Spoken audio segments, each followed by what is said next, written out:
Okay, so welcome back from the break. If it seems a little dark, it's gone dark outside, it's raining outside, so yeah, I don't like having the lights on because it backlights me and you can't see anything. So it's getting a little dark in here, but looks like I'm still visible. So when an organism with 18 chromosomes makes gametes, how many chromosomes will there be in the resulting cell? Well, remember that's the diploid number, 18 chromosomes. So half that is what is going to wind up in the gametes, so 9 chromosomes in the gametes. I was just thinking after I created this question, and I was reading it out again, I probably should have added in there how much genetic variation would that produce using the 2 to the power n. So that would be 2 to the power 9. But I haven't done the math, so I can't tell you what that is, but that's 2 times 2 times 2 times 2, 9 times, whatever that comes to. Someone could figure it out pretty quickly, I'm sure. What 2 events during meiosis contribute to genetic variation, and where in meiosis do they occur? Well, that would be the random and independent lining up of the chromosomes on the metaphase plate, which obviously is in metaphase 1. And then the crossing over and the potential exchange of DNA between the non-sister chromatids, which takes place during prophase 1. So there you have both the 2 events and where they occur in meiosis. So again, they're both in meiosis 1, which is where all the cool stuff happens in meiosis. So remember I mentioned the bedelloid rotifers. Here's the discussion of the bedelloid rotifers. Do all animals have sex? And the answer is no, there are asexually reproducing animals. And in this case, the focus is on the bedelloid rotifers. We know that they've been asexually reproducing for approximately 50 million years, which is, according to the accepted dogma or the accepted idea, impossible. No organisms ought to be able to thrive because of the lack of genetic diversity as a product of asexual reproduction, yet the bedelloid rotifers reproduce quite happily asexually. And researchers decided if genetic variation could be seen as a product of parthenogenesis, the asexual reproduction versus sexual reproduction, which other rotifers actually use. And so when you do comparisons between genetic diversity in the regular rotifers versus the bedelloid rotifers, the regular rotifers have a less than 1% genetic variation, whereas the bedelloid rotifers have anywhere from 3.5% through to 54% variation.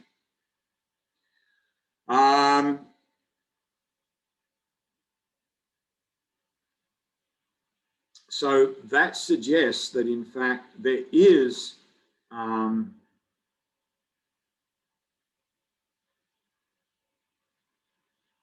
a lot of genetic variation amongst the bedelloid rotifers, and the question really is, where did that genetic variation come from as a product of asexual reproduction?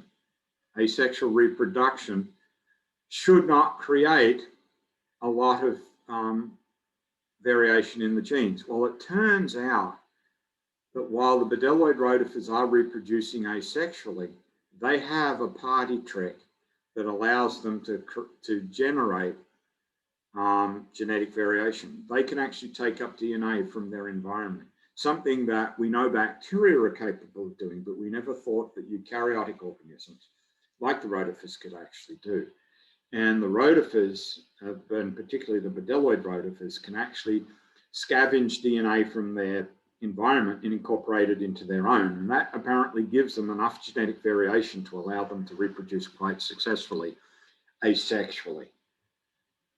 Something that we never, ever really thought would be possible. That then led to a whole line of research, which we don't have time to go into, but it led to a whole lot of interesting observations about why genetic variation is actually important. We know it is important, but the actual why it is important was a bit of a puzzle, but we've got some pretty good evidence now as to why, but we can't get into that at the moment because we've got more to talk about. So, given the importance of meiosis to sexual reproduction, ideally we would want meiosis to occur without any errors or problems. Unfortunately, that is not the case. Meiosis does not necessarily occur without error. And the most fundamental error is a process referred to as non-disjunction. Now, non-disjunction involves the failure to separate of either the homologous pairs or the sister chromatids in meiosis 1 and meiosis 2 respectively. If the failure occurs in meiosis 1, then the result is potentially catastrophic because it results in gametes that all have the wrong number of chromosomes. So if the homologous pairs fail to separate in meiosis 1, one cell at the end of meiosis 1 has both copies of the chromosomes and produces gametes that are described as being haploid or N+1, having that extra copy of one of the chromosomes. On the other side of the equation, there's a cell that completely lacks a copy of a chromosome, which results in gametes that are haploid -1 or N-1. So all of the gametes here are totally abnormal, which means that if they are involved in fertilization, which obviously they must be, you're going to get a zygote that has an incorrect number of chromosomes. And we'll see what the consequences of that are in a moment. The alternative non-disjunction happens during meiosis 2. Here it is not quite as catastrophic because you're going to have one daughter cell that at the end of meiosis 1 that is going to give rise to normal gametes at the end of meiosis 2. But you're still going to get these abnormal gametes on the other side where you've got the fail to separate the sister chromatids. It gives rise to a condition called aneuploidy.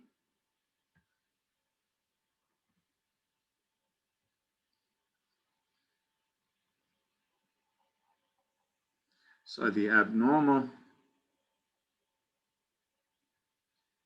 number of chromosomes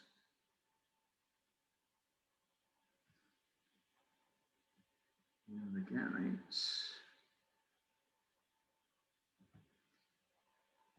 is called aneuploidy.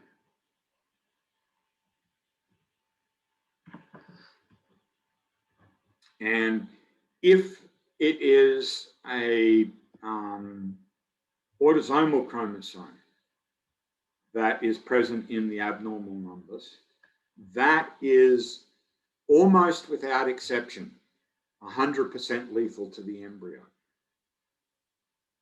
There is one exception as far as the autosomes are concerned. We'll talk about that in a minute.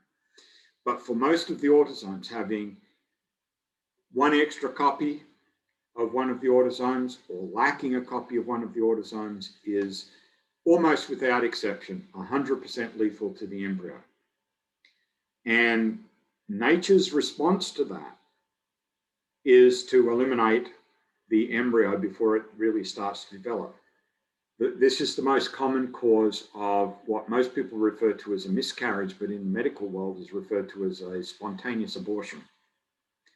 Because embryos with this abnormal number of chromosomes either will not complete development or will give rise to a baby that will die very shortly thereafter because it won't be able to survive outside of the uterus. And so the response from nature is to simply eliminate any embryos that can't survive outside of the uterus. And so these are eliminated through this process of a miscarriage or spontaneous abortion. And most miscarriages occur within the first 6 weeks following fertilization. And most women, when they have a miscarriage, don't even realize that that's what the situation is, because they probably have not even realized that they are pregnant at that point. And most women will probably conclude that they're having a heavy period rather than that they're having a spontaneous abortion or a miscarriage. They just don't realize that it's happening. I realize this is fairly clinical, but that is the nature of the situation. So what is the exception to the rule? The exception to the rule is having an extra copy of chromosome 21, what is referred to as trisomy for chromosome 21. This is what gives rise to Down syndrome. And it occurs with a reasonable frequency at all levels of pregnancy. The books quotes the number 1 in 700. My understanding is that it could be a little bit more rare. It could be as rare as 1 in 1,000, but it's a relatively low background frequency of trisomy of chromosome 21. But as the woman's age rises, as the mother's age rises, and particularly above age 35, the frequency of Down syndrome increases quite dramatically. Above age 40 or age 45, the frequency is around 1 in 40, 1 in 50. It rises quite dramatically. The book says that there is no real understanding as to why this is the situation. That's not entirely true, because there is a reasonable explanation as to why this is the case, although it may not be demonstrated experimentally. We know that all the eggs that a woman is ever going to produce or ever going to have during her lifetime develop in the ovaries prior to birth. And at the point of birth,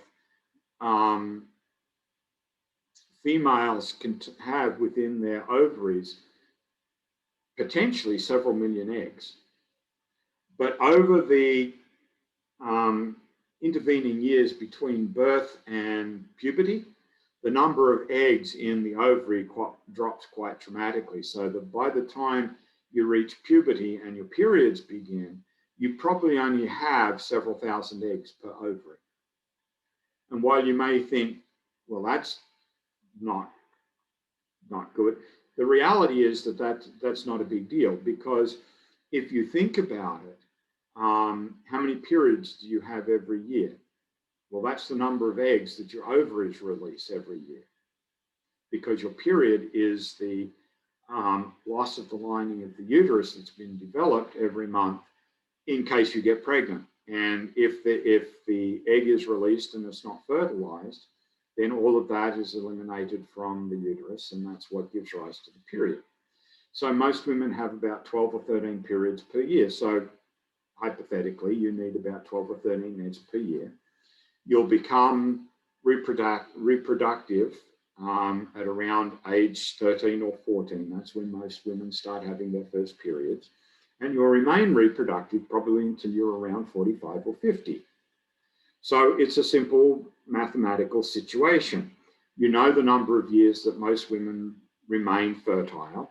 You know how many periods most women have on average per year. That's how many eggs you need over the course of your reproductive lifetime. It's not as many as you might think. The problem is, of course, all those eggs developed prior to birth. So they're getting older over the course of time as each woman ages. And we know that the likelihood of genetic abnormalities increases with the age of the eggs, because of it increases with the age of the woman.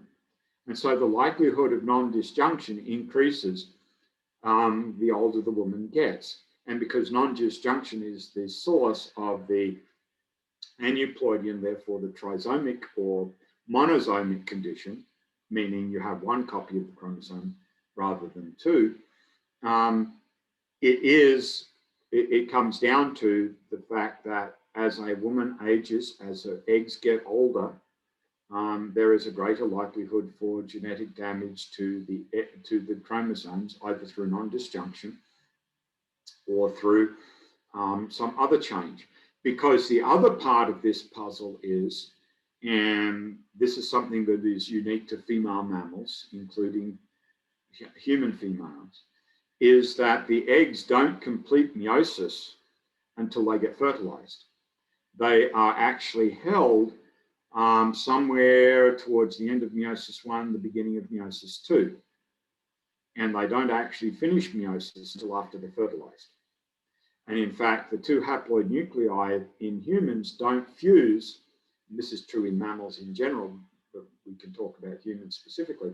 Those two haploid nuclei don't fuse to give a diploid nucleus until after the zygote is divided once. This is something, these are things that we have learnt since the development of in vitro fertilization and the ability to be able to track the first few rounds of cell division post-fertilization, because that's all occurring in a test tube or in a petri dish, and we can watch it under a microscope. But this we've only learnt recently as a consequence of in vitro fertilization in the last 30, 35 years or so. So there is an explanation as to why this should increase with the age of a woman and the likelihood of genetic abnormalities. Now, the general feeling was that it would not be an issue for males, because males make sperm starting when they hit puberty and continue to make sperm for the rest of their lives. But as it turns out, there is an age factor involved in the health of male sperm, both in terms of their genetic health, but also in their ability to swim, their motility. And if the sperm can't swim out of the vagina, through the uterus and up into the fallopian tubes to meet the egg, those sperm are not going to be able to fertilize the egg. So we know that there is an age component for males as well. So some more things to add to the knowledge that you might already have about human reproduction. So here is a karyotype of an individual with Down syndrome. It is a female. I don't know whether this is a karyotype of this little girl, but this is a karyotype of a female, because you can see the two X chromosomes here, which is the gender chromosome or sex chromosome combination for female. Here are the chromosome 21s, and you can see there are 3 copies of these. The reason why this works is, or why this is not fatal, I shouldn't say works, the reason why this is not fatal is because chromosome 21 happens to be the smallest of our autosomal chromosomes and contains the fewest genes. And one of the issues that we know is a problem is what is referred to as gene dosage, having too many active copies of a gene. And so apparently having extra copies of each of the other autosomes means that you have too many active copies of the genes that are present on those chromosomes, and that's a fatal condition. In the case of chromosome 21, because it's so small and has so few genes, it just sneaks under the cutoff, and it is not a fatal condition. However, obviously it does have consequences for individuals. There are clearly facial features that are associated with the condition, but people with Down syndrome also live a shorter life, and there are variations in terms of the severity of the Down syndrome in terms of development. So some individuals can live a relatively normal life, go to work. There are Downs couples that have married and had normal children. But then in the more severe cases, and particularly the very severe cases, those individuals are going to need 24/7 care for the rest of their life, because they are not going to be capable of functioning independently. This is just the nature of the condition. So that's non-disjunction as far as the autosome is concerned. Notice I haven't said anything about the gender chromosomes or the sex chromosomes. There, the situation is a little bit different, because it turns out that having extra copies of the sex chromosomes is not necessarily fatal. And the reason is because of the nature of the chromosomes. So we know that the Y chromosome is substantially smaller than the X chromosome, and it has a small number of genes, about 10 in total, one of which is the gene that actually determines maleness. And so it turns out that having an extra copy of the Y chromosome, the situation that is known as XXY, XYY, is not lethal. And while the book quotes in the table, and this is the table, the book quotes that XYY has a frequency of around 1 in 2,000 individuals, I'm not sure where they get that number from, because there is no external feature that says that an individual, a male, is XYY. The only reason why we know this exists is because several men were karyotyped for reasons other than to find out whether they were XYY. And it was discovered that they were, in fact, XYY. So we know the condition exists. We just don't know how frequently, because we don't normally go around karyotyping individuals. It's not a technique that is used very frequently unless there is a reason for it. In the case of XXY, which is known as Klinefelters in humans, there are external and developmental characteristics that are associated with the condition. So we know when individuals are XYY. In the case of XXX, a condition that used to be called superfemale, but is not called that anymore because there are no consequences of being XXX. It's not entirely clear how frequently that occurs in the population. Again, I know the book says 1 in 1,000. It is possible that they're basing that on the frequency found in other animals. And I'll talk about cats in a moment, because XXX and XXY in cats have phenotypes associated with them. And then X0, what is known as Turner syndrome, having 1 copy of the X chromosome, again, has developmental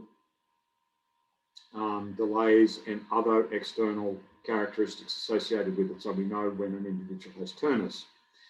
Now, why we focus on the X chromosome is that for a normal human female that is XX, and I'll put a note in here,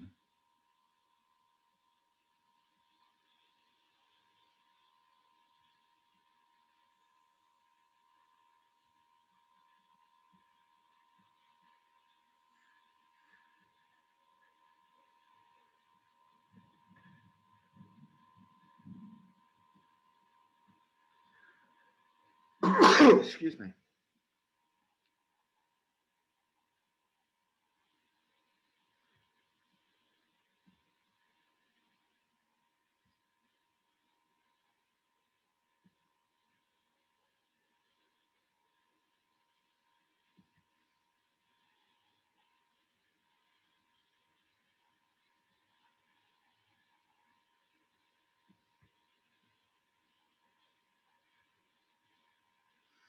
So one of the X chromosomes is disabled,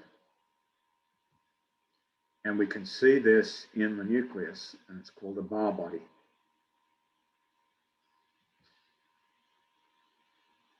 Occurs very early in development.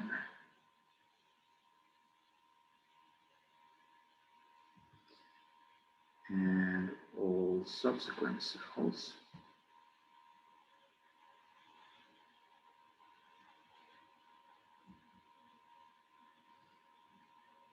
inherit the same disabled X. Now, why this is important is that in each of the cells where this first occurs, which is typically at what we refer to as the 8-cell or 16-cell stage, so it's very early on in the development of the embryo, each cell randomly disables one X chromosome. And so each cell has one X chromosome disabled, but which one of the X chromosomes is disabled in each cell is a flip of the coin. But what's important here is that each subsequent cell that is derived from those original cells inherits the same X chromosome disabled. Now, if the versions of the genes, the alleles on each X chromosome are the same, then which one gets disabled doesn't matter. But if the alleles are different, then which X chromosome gets disabled does matter. And in the case of tortoiseshell cats, the vast majority of tortoiseshell cats are female, because it turns out that the genes that are involved are located on the X chromosome. And a tortoiseshell cat comes about because in different cells, it's the different X chromosomes that are being disabled, and that affects the fur color. And so you get the tortoiseshell color. Can you get a male tortoiseshell cat? Well, yes, you can. But only about 3 or 4% of tortoiseshell cats are actually male. And if you see a male tortoiseshell cat, you can be very confident that he is XXY. And the reason why he's tortoiseshell is because one of his X chromosomes is shut down, just as it would be in a female, and that gives him his tortoiseshell color. And we'll come back and we'll revisit this again in the next chapter when we talk about inheritance patterns, but I just wanted to throw that in here because we're talking about non-disjunction and the gender chromosomes. So we do know that there are consequences of having these extra copies or missing a copy of one of the two gender chromosomes, but these are not as serious as the autosomal trisomic events, which, as we've seen, are largely lethal. So when we think in terms of asexual reproduction versus sexual reproduction, what's the advantage of having sex versus not having sex? Well, if you don't have sex, if you reproduce asexually, you don't have to find a partner. You don't have to find someone who's willing to mate with you. If you want to have an offspring, you just go ahead and have an offspring, which means you can reproduce frequently and you can reproduce in large numbers. And so long as the environment's stable, you can come to dominate that environment quite easily, because you can produce a lot of offspring very, very quickly. But of course, the drawback is if that environment changes for some reason, and it always will, the potential is for you to all be killed and therefore you to become extinct, because there's no genetic variation, you're all identical. Sexual reproduction does produce lots of genetic variation. And because of that, it can also eliminate genes that are not useful or that are harmful fairly quickly, because individuals that have a good combination of genes will thrive and reproduce. Those that don't will thrive less and reproduce less. And over time, the population will shift in the direction of the favored combination of genes. That's the whole basis behind natural selection and descent with modification, what Darwin and Wallace were talking about. The drawback, of course, is that you have to produce at least 2 offspring in each generation, one male and one female, for continuity. So you can't reproduce as quickly. You can't reproduce as frequently. And one of the things that goes along with sexual reproduction, which the book doesn't talk about, but which is part of the overhead of sexual reproduction, is that if you sexually reproduce, you must die. Transcription said you must stop. No, you must die, not stop, you must die. So for organisms that reproduce asexually, they typically don't die. They simply grow and divide, grow and divide, grow and divide. When they die because the environment has been hostile to them, not because they've reached old age. They're simply growing and dividing. But organisms that sexually reproduce, it is part of the package that the parental generation die and move out of the way to give the offspring the chance to thrive and take advantage of whatever they've inherited from their parents. In some cases, the parental generation dies as soon as the next generation has been put in place.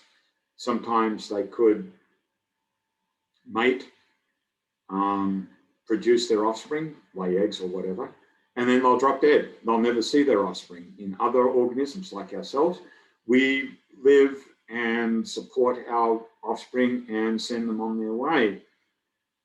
And it's only actually been recently, in the last 100 years, we've actually managed to live long enough to have 3, maybe 4 generations of a family alive at the same time.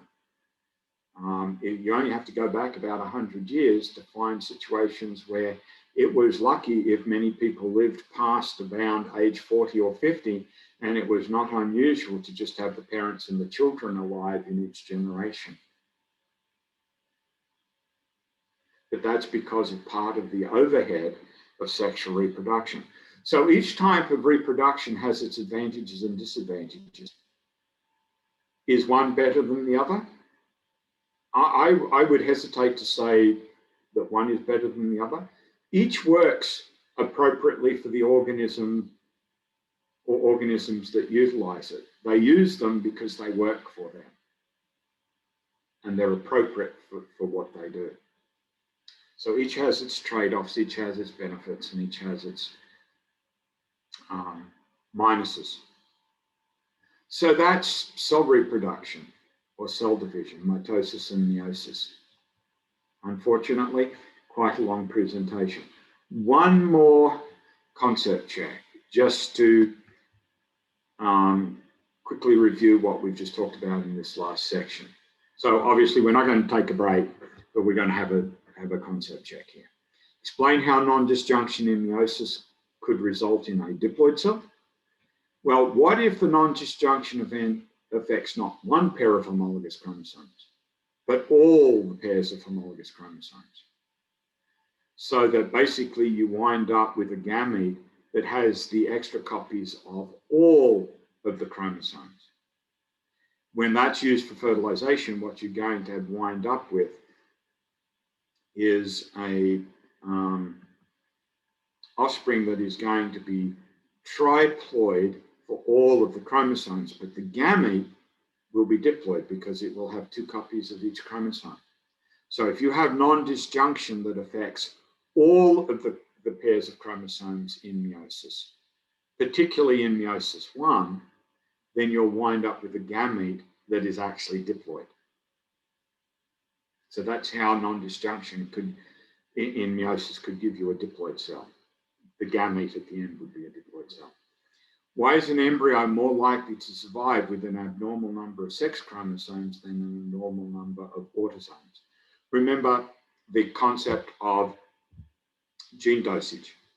Unless the chromosome is really small and has a small number of genes, that extra chromosome with its extra genes creates too many active copies of the gene, and that's fatal to the embryo. The one exception to that, of course, is chromosome 21, which just happens to be the smallest chromosome in our package. Why not for sex chromosomes? Because under normal circumstances, the X chromosome in a female, or one of the X chromosomes in the female, is always disabled anyway, giving rise to that bar body. So if you get an extra copy of the X chromosome, you simply do the same thing. And you would disable 2 copies of the chromosome, so that the X chromosome, so you'd have a single active X chromosome. So it's an easy fix. If it's an extra copy of the Y chromosome, well, the Y chromosome is really small. It only has 10 genes on it, and apparently having extra copies of those genes is not fatal. So you can have the XYY combination as a non-fatal combination. And in fact, as far as males are concerned that are XYY, we wouldn't know that we were XYY unless we were karyotyped, and that we don't do. So we don't know who is XYY and who is not, because we simply don't have no way of knowing whether an individual is XYY or not. It's just not a fatal condition. So that's it. That's cell division. Unfortunately, a reasonably lengthy presentation, but it's been broken up into sections, and of course you have the option to either watch it all at once or to break it up into sections. Anyway, if you have any questions, concerns, or observations about anything that I've talked about in this presentation, by all means come and see me during office hours.